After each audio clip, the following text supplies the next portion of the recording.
Hello learners, welcome back to your YouTube channel English for English by Namrata. Today I'll teach you about the basic grammar in which we will study the topic sentence.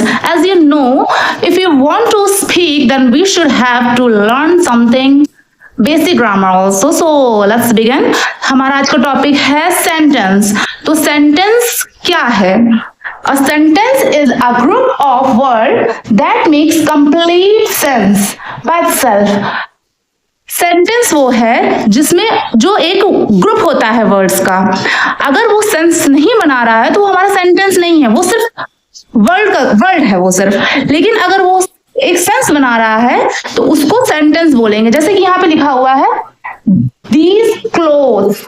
अभी these clothes में आपको क्या कुछ समझ में आ रहा है? नहीं समझ में आ रहा. लेकिन इसी जगह अगर यहाँ पे लिखा हुआ है I love to wear these clothes, ये लाइन में हमें पूरा पता चल रहा है कि मुझे कपड़े पहनना पसंद है, मुझे अच्छे कपड़े पहनना पसंद है. तो ये हमें एक कंप्लीट सेंस दे रहा है. तो ये हमारा सेंटेंस है. अब सेंटेंस कैसे बनता है? ये हमारे दो पार्ट में बनता है. पहला पार्ट होता है सब्जेक्ट और दूसरा पार्ट होता है प्रेडिकेट. जैसे कि हम जानते हैं कि what is subject? The doer of the action in a sentence. The doer of the action, जो काम करता है, जो काम करता है. Doer of the sentence, doer of the sentence. Doer of the sentence क्या है? हमारा सब्जेक्ट है. और प्रेडिकेट क्या है? प्रेडिकेट वो है जो कुछ बताता है, टेल समथिंग, जो कुछ हमें बताता है, टेल समथिंग. तो वो हमारा प्रेडिकेट है. ठीक. अब उसी के तरीके से यहाँ पे एग्जाम्पल दिए हुए हैं. इसमें मैं आपको कुछ एग्जाम्पल करके दिखाऊंगी कि सब्जेक्ट क्या है और प्रेडिकेट क्या है. ये अभी मैं बिल्कुल बेसिक से लेके चल रही हूँ, उसका बेसिक टू एडवांस हम लोग आगे पढ़ेंगे. Okay friends. जैसे आई लव कैंडीज, तो इसमें सब्जेक्ट क्या है? सब्जेक्ट है आई, और लव कैंडीज क्या है? प्रेडिकेट. ये प्रेडिकेट है. सब्जेक्ट हमेशा जो बात को कहेगा वो सब्जेक्ट है हमारा. और वर्ब से लेके ऑब्जेक्ट तक हमारा सेंटेंस तीन चीजों से मिलके बना होता है. हमारा सेंटेंस किससे बना होता है? तीन चीजों से. सबसे पहले सब्जेक्ट आता है, फिर वर्ब आता है, फिर ऑब्जेक्ट आता है. Okay friends. तो सब्जेक्ट क्या है? जो बात को बताएगा वो हमारा सब्जेक्ट है.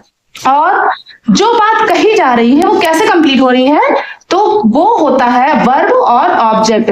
आई लव कैंडीज, तो यहाँ पे आई सब्जेक्ट हो गया, लव कैंडीज हो गया प्रेडिकेट. इसी तरीके से all the animal in the jungle were afraid of the lion.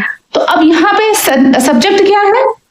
All the animal in jungle afraid of the lion.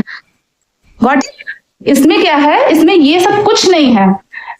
अगर आपका वर्ब के पहले जो भी चीज है वो हमारी सब्जेक्ट है. वर्ब हमें ढूंढनी है. वर्ब क्या है? वर्ब. ये हेल्पिंग वर्ब है. चाहे हेल्पिंग वर्ब हो या फिर वर्ब हो, दोनों ही सिचुएशन में हमको देखना है. तो वर्ब के पहले जो चीज आई, ये पूरा यहां से लेके all animal in the jungle, ये सब्जेक्ट है. और वर्ब से लेके were afraid of the animal, ये क्या है? प्रेडिकेट है. इसी तरीके से some of naughty boys were punished. अब आप देखिए इसमें कहा, ये रही वर्ब. इजी है ना? वर्ब इजी है. फिर सम ऑफ नॉटी बॉयज सब्जेक्ट हो गया, वर पनिश्ड प्रेडिकेट हो गया.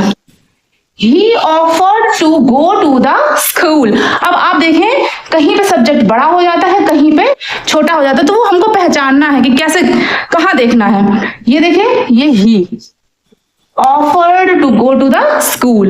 तो ही हमारा है सब्जेक्ट और यहां से लेके यहां तक क्या हो गया? Predicate. I hope you will understand.